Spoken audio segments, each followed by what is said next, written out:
How's everyone's morning? Good? That's great to hear. Bad? Well, it's still great to hear. I'm just kidding. Well, what about that Super Bowl game, man? Pretty wild. I thought it was pretty wild. I'm not a huge football fan, but I watch it with my dad because it's a great time to bond with him. You know what? When I first started getting into motorcycling, I've been seeing a lot of YouTube videos that had to do with riders starting on a 250.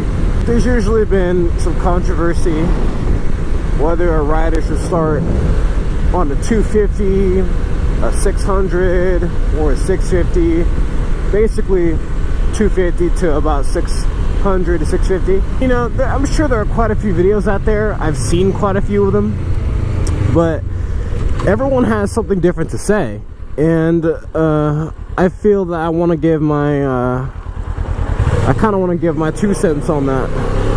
I think it's always important to have more than one opinion, because even though the topic has been covered so many times, somebody always has something different to say. And now I'm gonna give you what I have to say, and hopefully you get something different out of it. I feel like people should always start off on a 600. And the reason being is that if you were to start on a 250, you're gonna think it's all grand and handy dandy, but then maybe within a month, maybe within a few weeks, I don't know, depending upon the person, but it won't be very long until you grow out of it. As in, you're gonna think it goes super fast, and then you're gonna be like, woohoo, and then you're gonna be having fun, but then you're gonna realize that the bike is just not that great.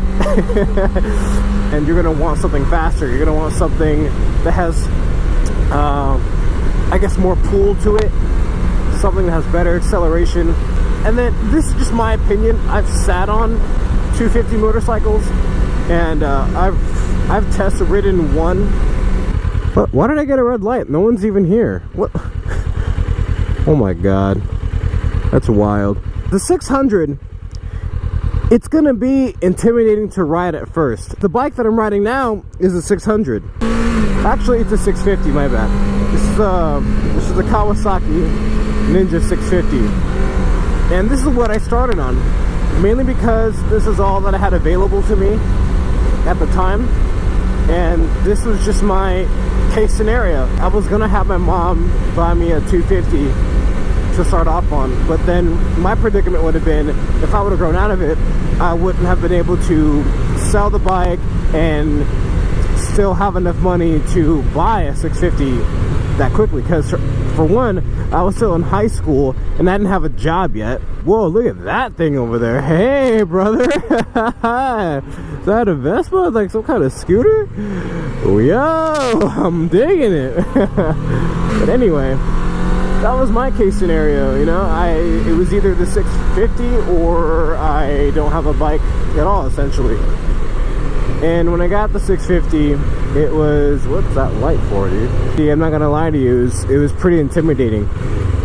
But, you know, it's just one of those things where you have to keep riding it.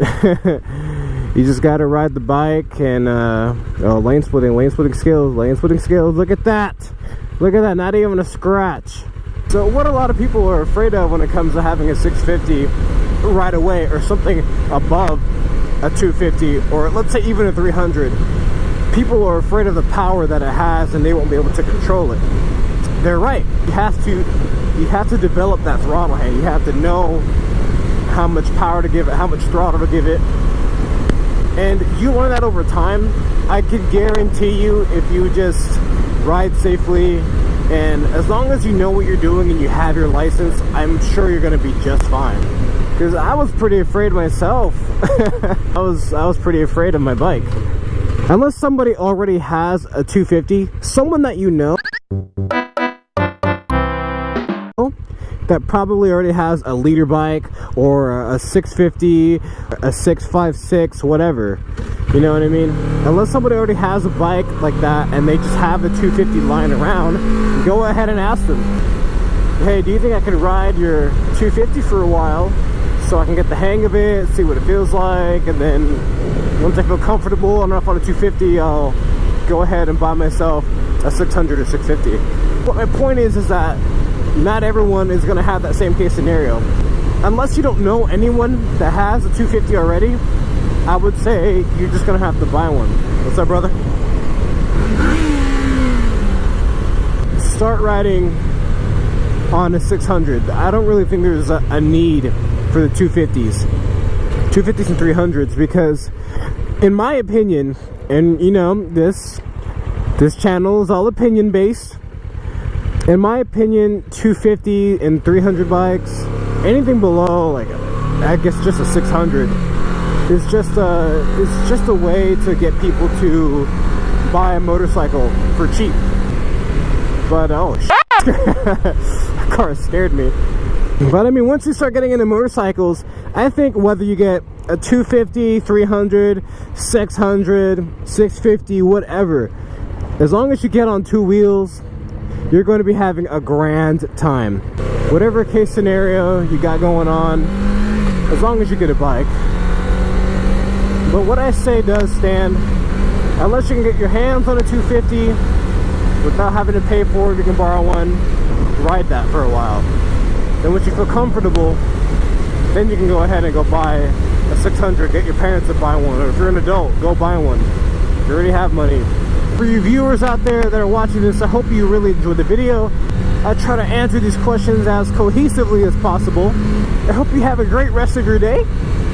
And remember, be green, bleed green.